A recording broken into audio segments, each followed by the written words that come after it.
Entrando ao vivo. Oi, oi, pessoal. Quem vai estar comigo hoje? Boa noite, boa noite.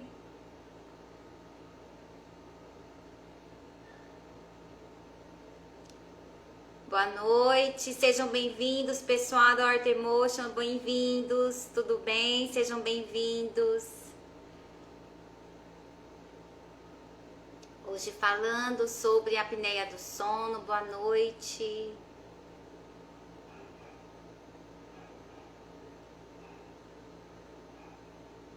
Boa noite, que bom ter vocês aqui conosco hoje.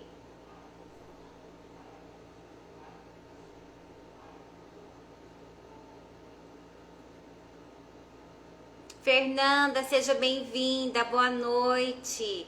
Sejam bem-vindos, estamos aguardando um pouquinho a chegada do nosso convidado de hoje, Dr. Rogério Mana. Boa noite, sejam todos bem-vindos. É muito bom, né, usar a tecnologia para a gente poder falar mais de ortodontia,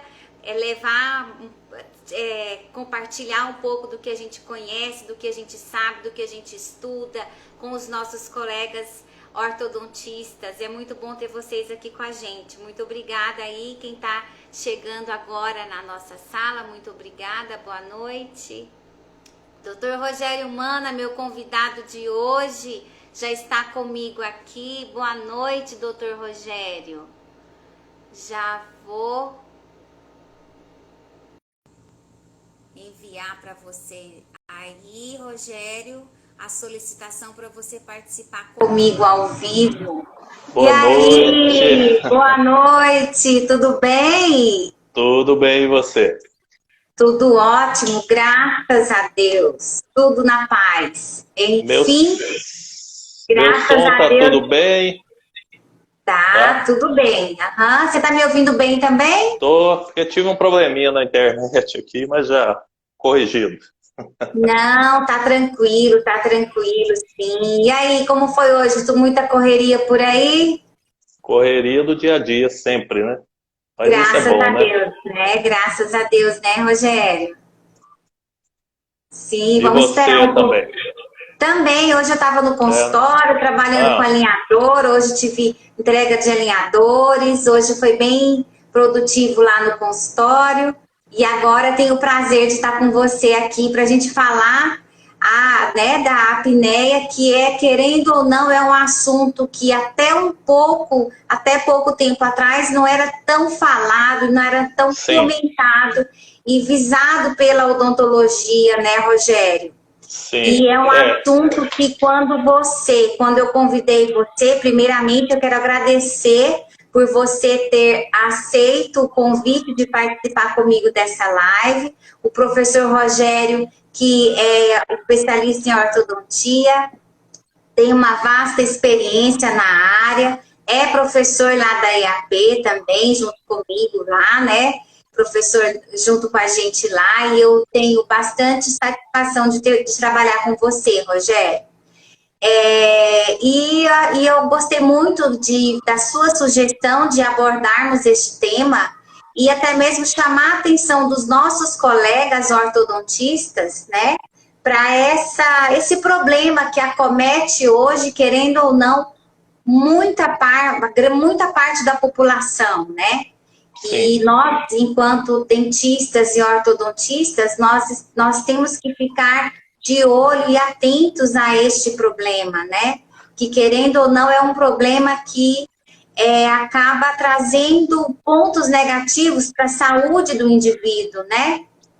Eu trouxe aqui dados aqui relevantes que, por exemplo, o paciente que tem a apneia, ele tem 40% a 60% de chance de ter hipertensão. Então, é uma gama grande, né, Rogério?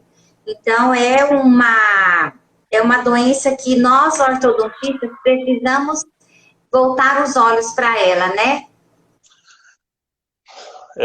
Boa noite, obrigado, Fabi, pelo convite. Eu acho que eu sugeri esse assunto por ser um assunto realmente bastante relevante hoje, né? E nessa fase, principalmente de pandemia, né, que estamos vivendo, essa questão respiratória ela está sendo uma questão bastante importante, né? Então, abordar esse assunto eu acho que é muito interessante. E até assim, como você comentou, né, era um assunto mais voltado para a medicina, né?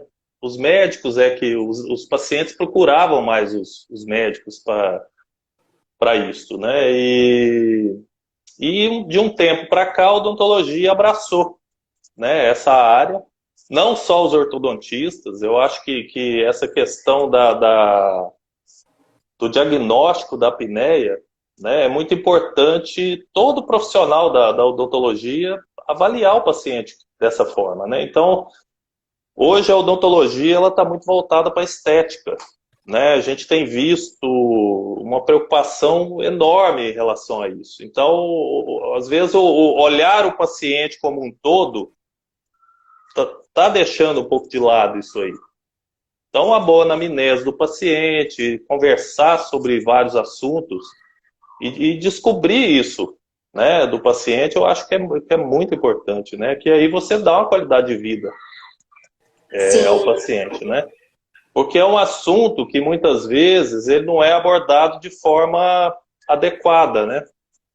Até dentro da família, né? Porque às vezes o paciente ronca, aquilo às vezes é motivo até de chacota ou de outras questões que... O paciente tem até vergonha, né? O paciente tem até vergonha, né, Rogério? Sim, então não... muitas vezes numa primeira consulta ele não vai nem te relatar isso no primeiro momento, né?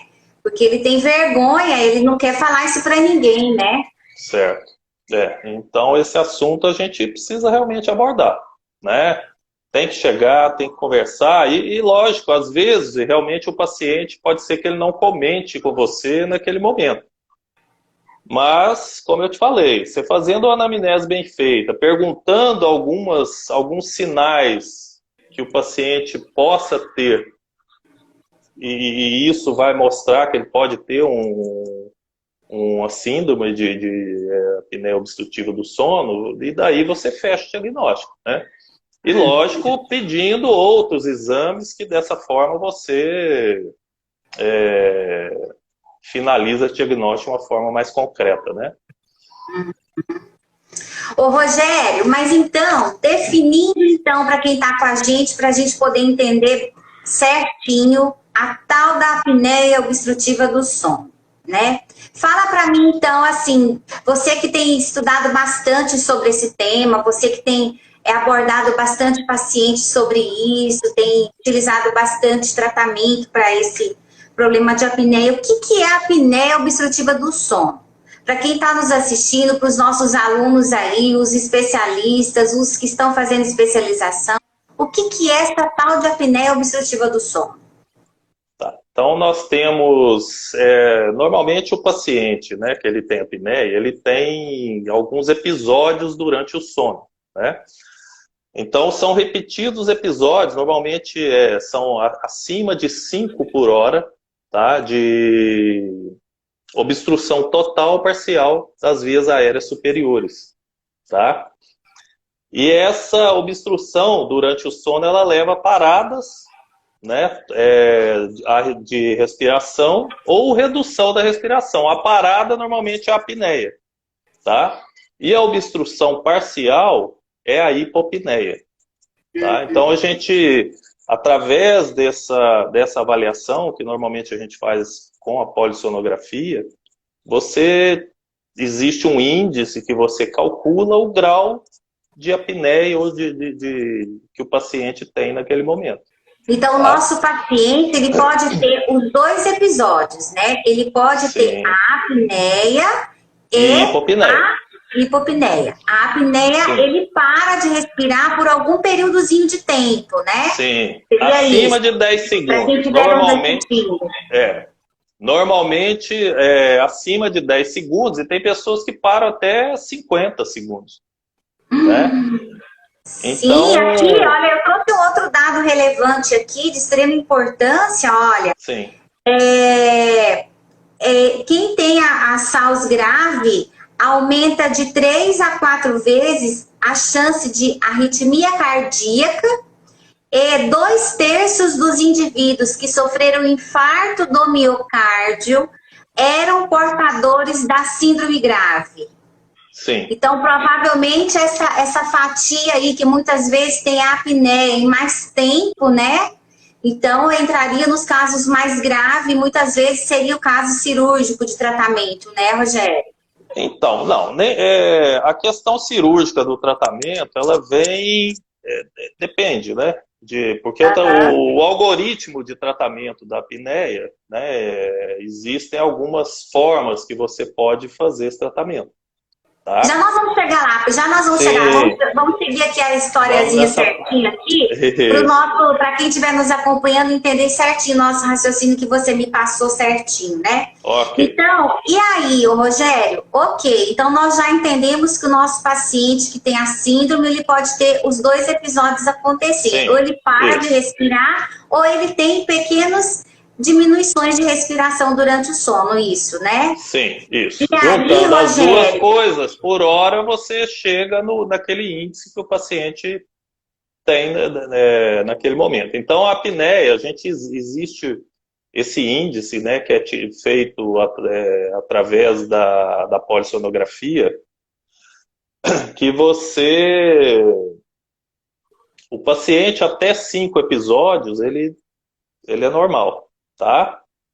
De 5 a 15, ele tem uma apneia, uma SALS leve, né? Que a SALS, quando a gente fala SALS, é síndrome da apneia obstrutiva do sono. E de 15 a 30 é moderada. Agora, de 30 acima é grave, né? Então, essa questão da nomenclatura, eu acho até legal a gente comentar sobre isso, né? Para pessoas, né, que estão nos ouvindo aqui. Porque até quem fala muito disso, que é uma pessoa que eu admiro bastante, que eu sigo essa questão do sono, é o professor Jorge Faber. Né, que a gente dizer, quando a gente fala para o paciente que ele tem uma síndrome da apneia obstrutiva leve ou moderada, né, isso às vezes pode levar aquela pessoa a imaginar que o problema dele não é tão grave. É insignificativo. Né? Só que agora a gente tem que imaginar o seguinte, se você é um paciente que tem uma apneia moderada, que vai de episódios de 15 a 30 por hora, imagina um paciente que tem 20 episódios de parada respiratória em 1 hora. Né? Então isso não é moderado. É sério. Então, mesmo o paciente que tem uma apneia leve, que vai de 5 a 15, também não é moderado, não é leve. Né? Então, tem que ser tratado.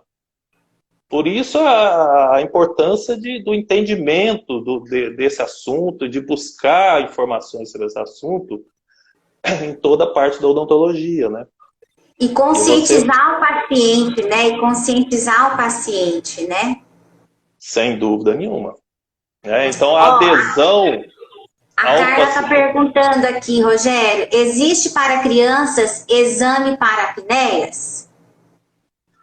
A criança, normalmente, a gente pode fazer uma anamnese também do paciente, tá? A criança pode fazer a polissonografia, tá? Só que a criança fazendo a polissonografia é um pouco mais complexo isso aí, você levar, por exemplo, a criança numa clínica do sono.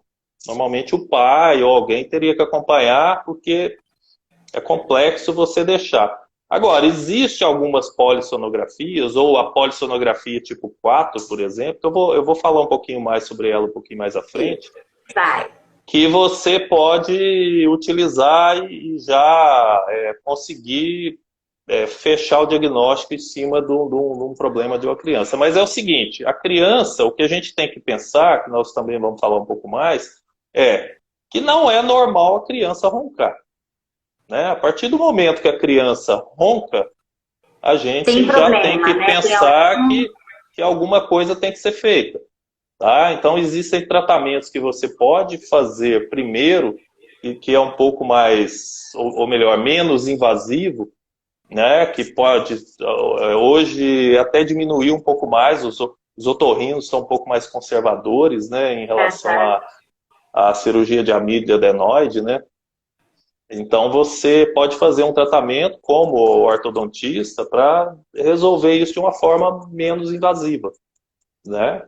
Então, na criança, a gente pensa dessa forma. Se ronca, já parte para pensar bem no que tipo de tratamento pode ser feito ali. Tem alguma coisa que está errada já, né? Sim.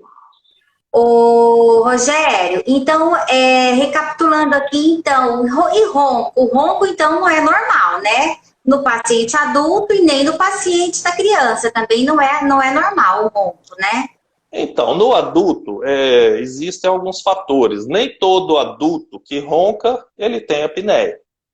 Tá? Então, existe, né, muitas vezes, a obesidade ou alguns outros fatores, né? Quando você tem a obesidade, você aumenta normalmente a circunferência do pescoço e isso pode levar a algum tipo de problema que, em pacientes, às vezes, que não são apneicos, né, ele tem o ronco e seria um ronco primário.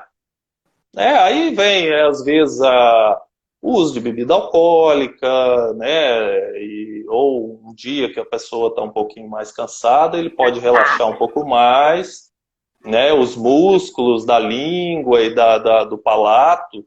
Então, com isso, se tem a vibração ali daquela região e provoca o ronco, tá?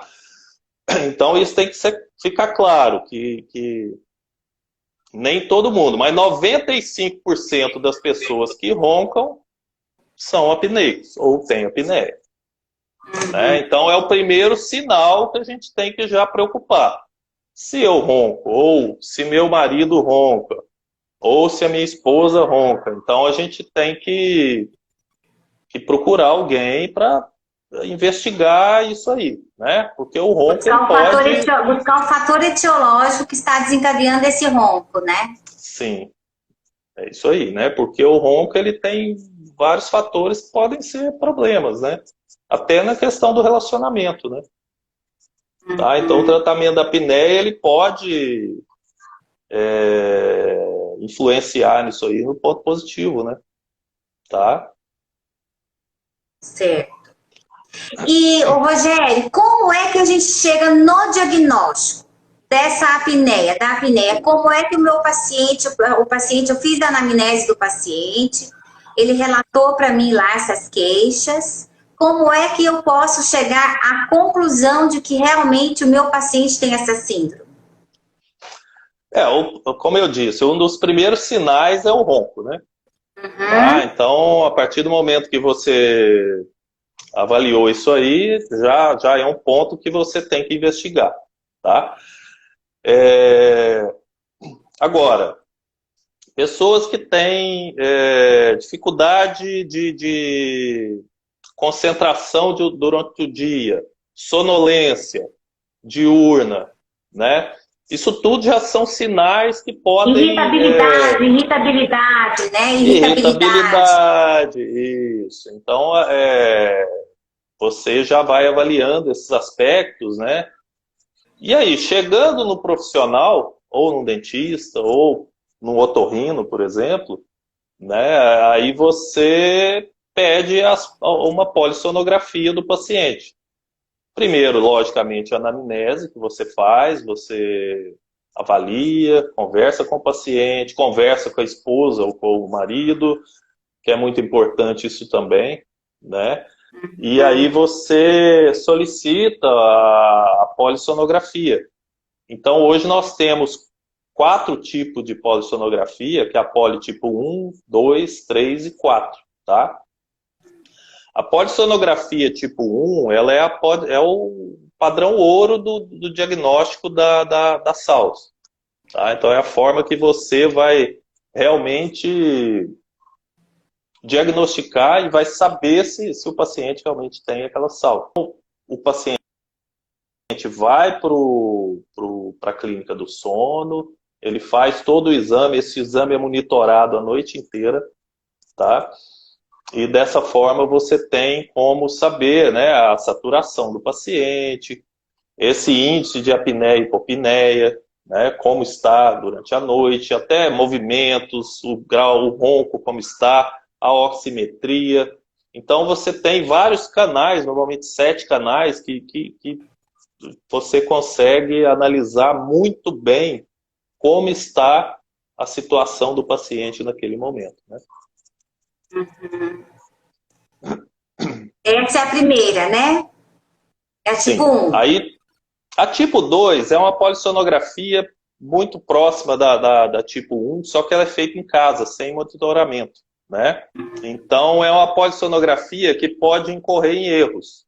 Porque, às vezes, como são colocados eletrodos no paciente, né, em vários locais, se um desses escapar, às vezes a polissonografia não fica fidedigna, né? Então, nós não temos um resultado adequado no final, tá? A tipo 3 já é uma polissonografia que também é menos utilizada hoje, é feita em casa também, tá? E temos a polissonografia tipo 4, que é uma polissonografia que é feita também em casa, é quase que um oxímetro que é colocado no dedo do paciente, tá? E dessa forma você tem a oximetria do paciente, como está, movimentos que ele fez durante a noite, você tem condição de saber, tá? Você tem também a gravação do ronco daquele paciente durante a noite. É até uma forma de você mostrar para o paciente como está o sono dele, né? Você mostrando e ele ouvindo aquele ronco e como ele passou a noite, quantos episódios ele teve, você consegue, às vezes, alertar o paciente e até induzir ele ou colocar ele em tratamento para esse tipo de coisa. Então, a poli tipo 4 é uma polissonografia que a gente consegue, de uma forma mais fácil e mais tranquila para o paciente, o início de um diagnóstico, tá? E se você observar que aquela polissonografia tipo 4 deu um resultado bastante elevado, aí você indica para fazer uma polissonografia tipo 1. Porque Ô, ela foi Rogério, muito, ela foi muito importante agora na época da pandemia, porque, né, o paciente para ir nas clínicas do sono na fase de pandemia estava complicado, né? Porque muitos não queriam ir, algumas clínicas até fechadas, né? Então aí a poli tipo 4, juntamente com o questionário de Berlim, que a gente utiliza também para isso, né? Você tem como já iniciar um processo até de tratamento do paciente, né? Se o paciente relata que tem ronco, se o paciente tem uma saturação abaixo de 90% um tempo grande ali naquele período de sono, você já inicia o tratamento, né? Você pode iniciar o tratamento com um aparelho intraoral, por exemplo, né? ô, Rogério, e a literatura coloca, inclusive, que o paciente que possui a SAUS, ele pode até ter quadro depressivo, né? Pode até estar relacionado com quadro depressivo. Então, Quadro depressivo também. é uma doença que merece exatamente a atenção mesmo, né? De todos nós da área de saúde, né? Sim, sem dúvida. Ô, Rogério, e então, qual que é a importância de tratar e como tratar? Tá. Então, nós temos, né, a importância do tratamento da SALS, né?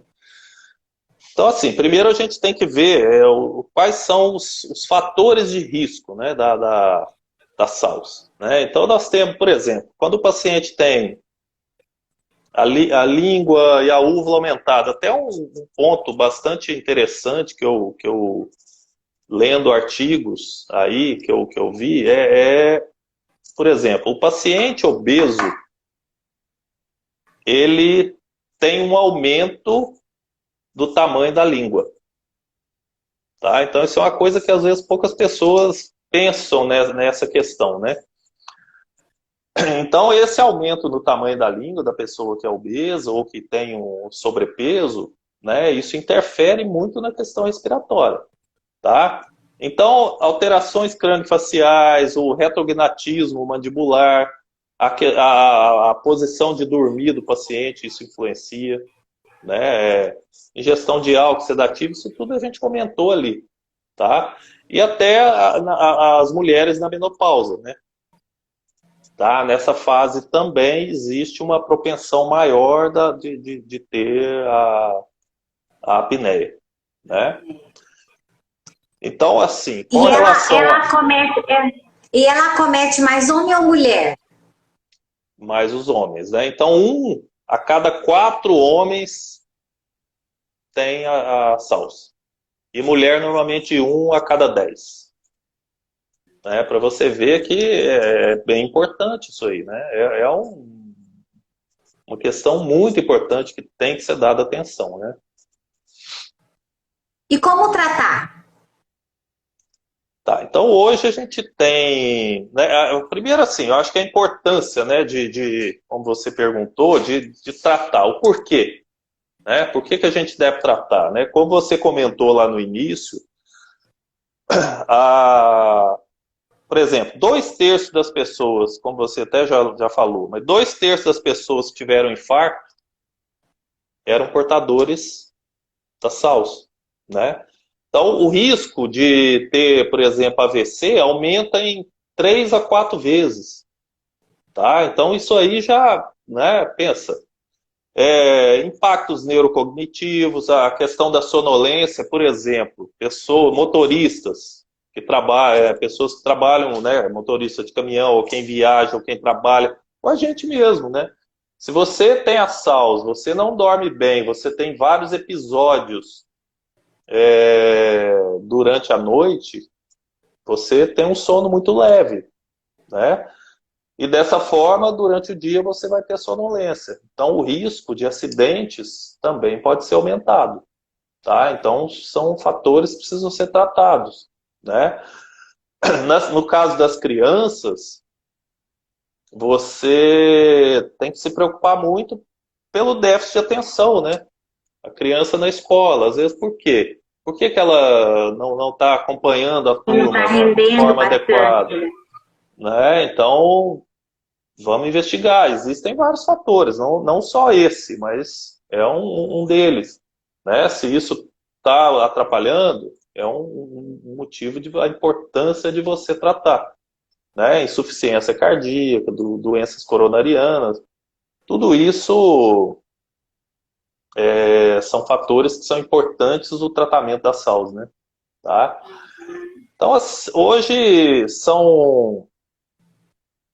tem 3 formas, né, de que a gente pode tratar o paciente. Nós podemos utilizar o aparelho intraoral, né, que o aparelho intraoral ele faz o avanço da mandíbula, tá? Dessa forma, você abre as vias aéreas e, com isso, o paciente tem uma respiração mais facilitada, tá? Só que esse aparelho intraoral não é simplesmente você moldar o paciente, entregar um aparelho para o paciente.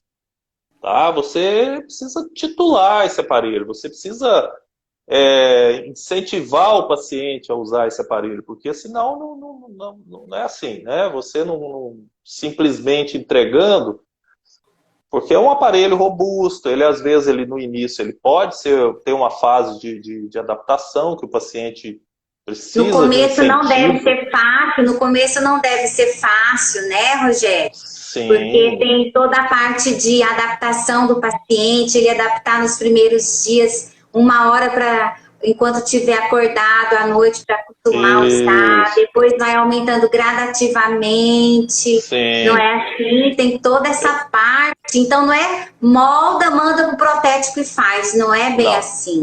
não. Não, a terapia não Você funciona, né? não funciona. Então, como o CPAP, né, que eu vou falar, você precisa titular o aparelho. O que é a titulação? É você chegar gradativamente no ponto ideal, né? Ou seja, para que o paciente tenha uma respiração satisfatória e para que seja confortável para ele também.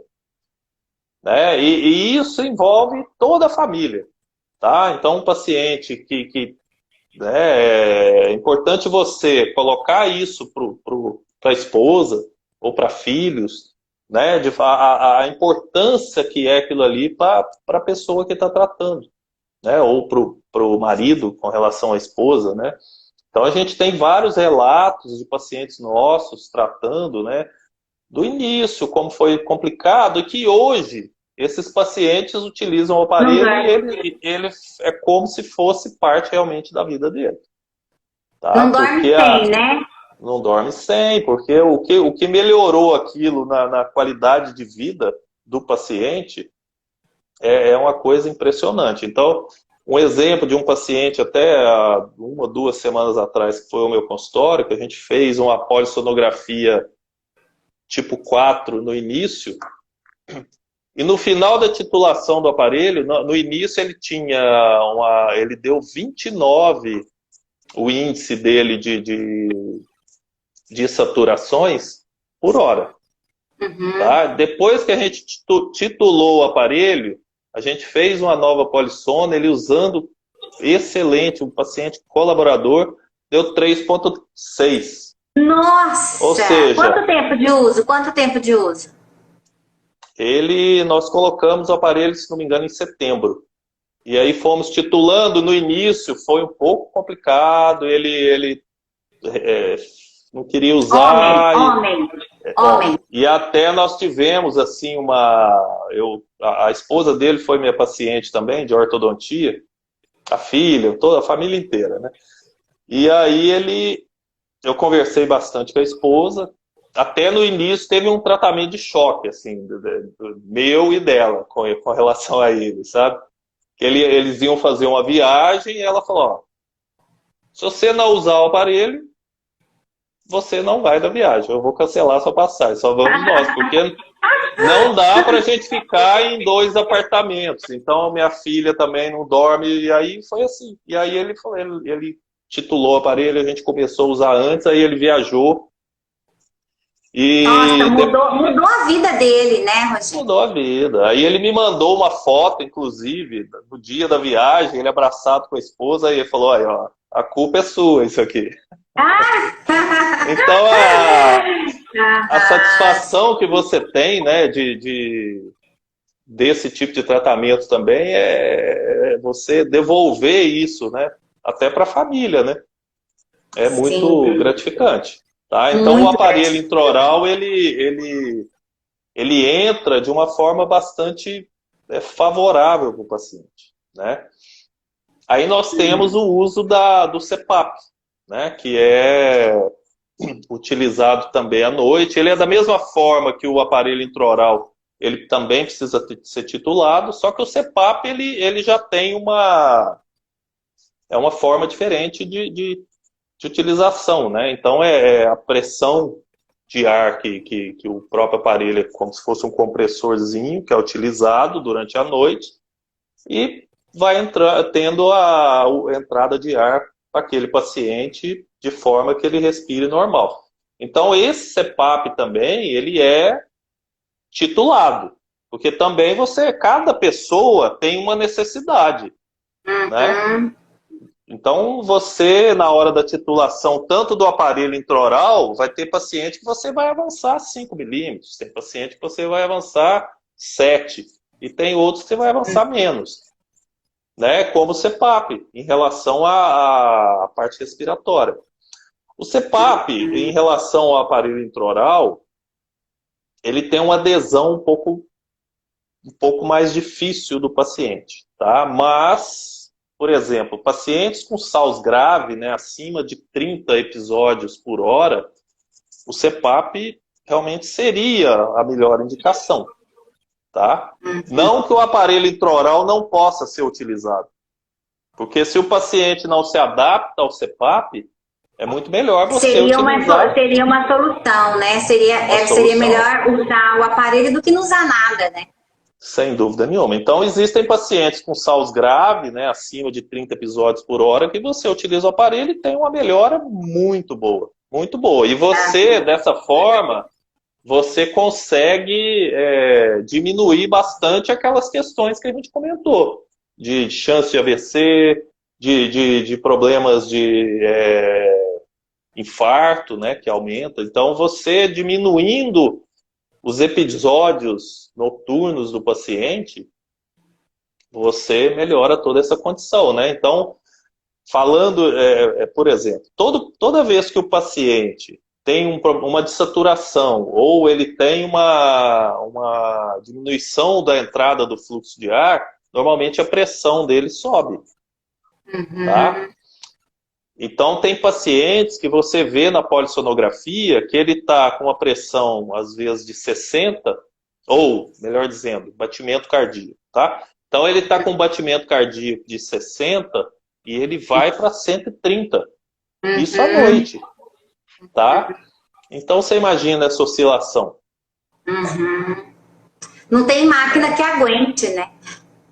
Não tem. Então, a Carla está perguntando aqui sobre o limite ela para está esse avanço. perguntando qual o limite. Ô, Carla, então, o limite, assim, você, como eu estava explicando, depende da titulação que você faz e depende de cada paciente, né? Porque existem pacientes que têm SALS que ele é retrognata, né? Às vezes, esse tipo de paciente, você vai avançar um pouquinho mais. Um paciente que é classe 1, né, que ele tem SALS, mas ele é classe 1, provavelmente você vai avançar um pouco menos. Então, o limite, você dizer em milímetros quanto, né, depende realmente de cada paciente, né? Então, existem pacientes que é um pouco mais complicado, por exemplo, o uso do aparelho intraoral. São pacientes, falando um termo técnico um pouco mais, são pacientes que têm uma curva de SP muito acentuada.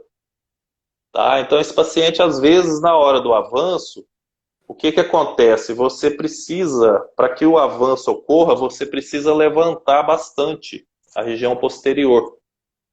E aí, dessa forma, às vezes, fica uma abertura muito grande na região anterior. Então, às vezes, a adesão desse paciente ao tratamento é um pouquinho mais complicada. Mas aí existem ajustes, existem coisas que você pode trabalhar para melhorar essa condição para ele, né? Tá? Então, esse avanço, então, vai ficar individualizado de acordo com a necessidade de cada paciente, né, Rogério? Sim, isso. E até aproveitando a pergunta da Carla, tem artigo que coloca que vai de 8 a 10 milímetros, mas é muito difícil o paciente conseguir 10 milímetros de avanço, né? Que é no máximo 8 milímetros, no máximo estourando assim, no máximo 8, de 8 a 10, mas 10 é muita coisa, viu, Carla? Assim, às vezes uma pergunta que pode surgir é em relação a, por exemplo, se há modificação na posição dos dentes, né, com o uso do aparelho intraoral. Realmente, quando você coloca o aparelho intraoral, você está forçando esses dentes um pouco para frente, né, a parte inferior, tá? Então, existe, por exemplo, a cada 10 anos, você pode ter em torno de 1 milímetro ou 1,5 milímetro de movimentação a cada 10 anos. Então, você vê que qual o melhor benefício para o paciente, ou o maior benefício? Né? Você pensar nesse 1,5 milímetro, ou você devolver para o paciente uma qualidade de vida, né? Então, com certeza. Né? Com certeza. O Rogério, e a severidade da SALS infantil, ela é determinada com parâmetros equivalentes ao de adultos? Então, como eu estava falando, a gente quantifica, né, a SALS do adulto, né, que até 5 episódios é normal, o paciente não tem SALS. De 5 a 15 é leve, de 15 a 30 é moderada e de 30 para cima é grave, né? Então a criança... Isso por hora. por hora, tá? Ok. Só para quem está assistindo aí, gravar isso aí. Isso por hora. Então, o que a gente tem que entender é o seguinte, que na criança, primeira coisa, não é normal a criança roncar, né? Então, se a criança não ronca, beleza. Então, até 5 episódios por hora, deixa eu até confirmar esse dado aqui.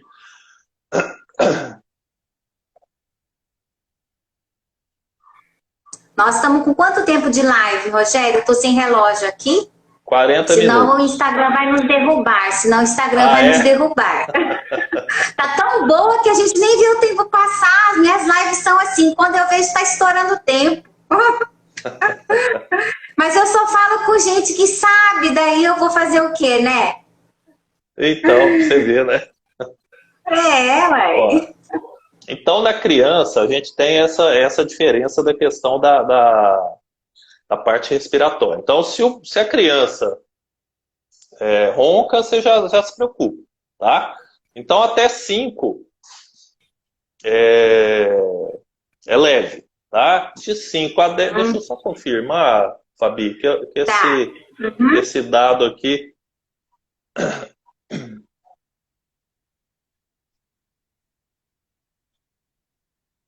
Então, de 1 a 5 é leve, de 5 a 10 é moderada e 10 ou mais é severa. Tá? Então, então essa é a diferença. É diferente você fazer esse diagnóstico na criança. Tá? Então, o IAH pediátrico, ele é diferente do adulto. Tá?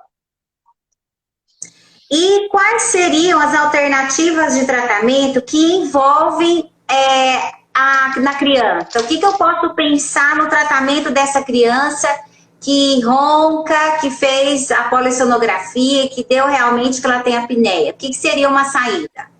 Pensando na parte da odontologia.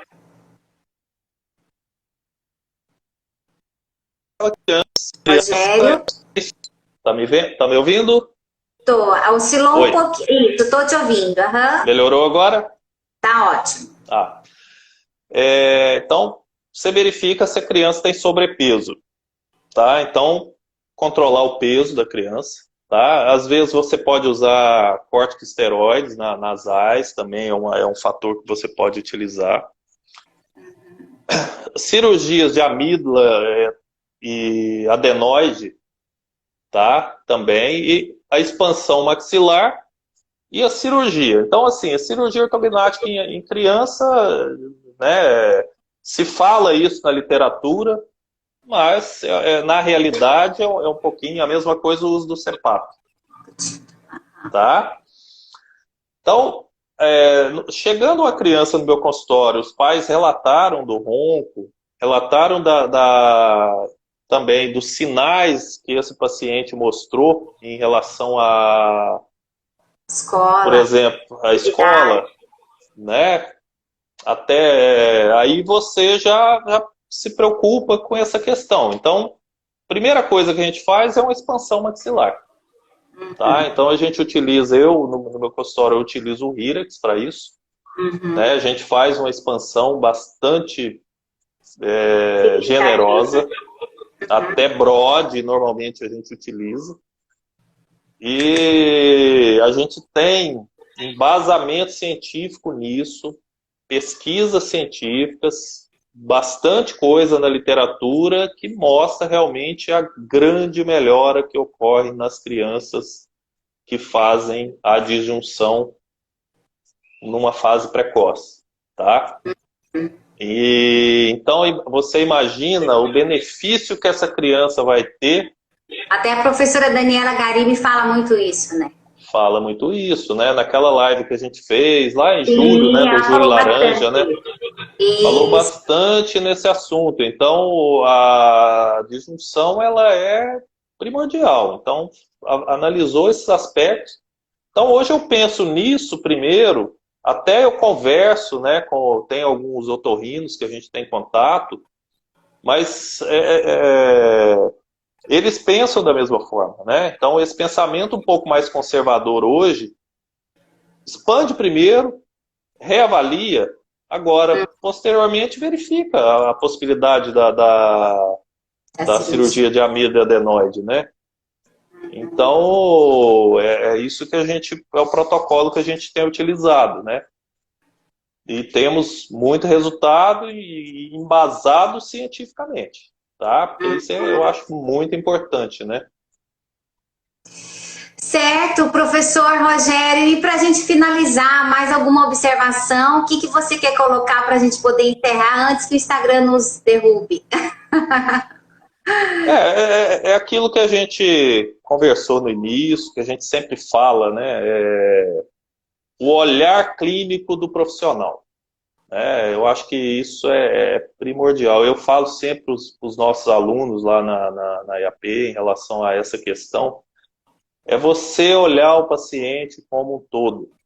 Né? A gente tem que ter, o paciente quer a estética, o paciente quer melhorar, quer o sorriso, mas nós precisamos tratar o paciente também.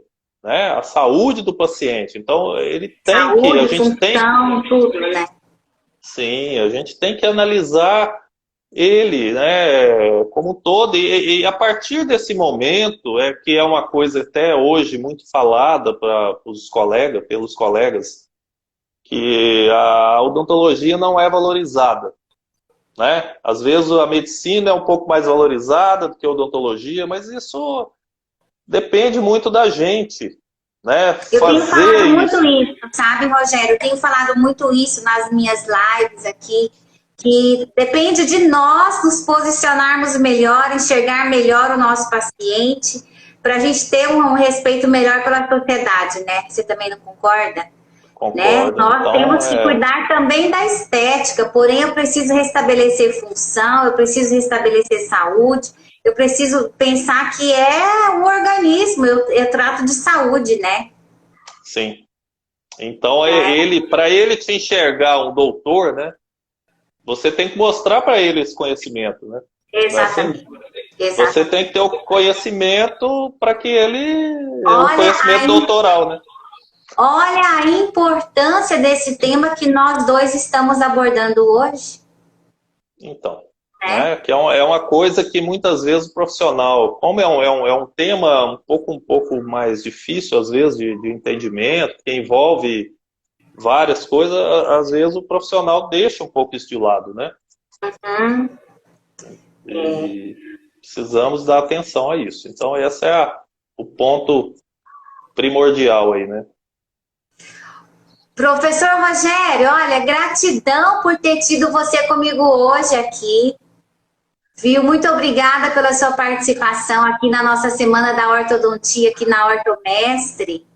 E estamos juntos lá na IAP. Muito obrigada por fazer parte da minha equipe lá. Eu tenho grande satisfação de ter você comigo lá, viu, professor Rogério?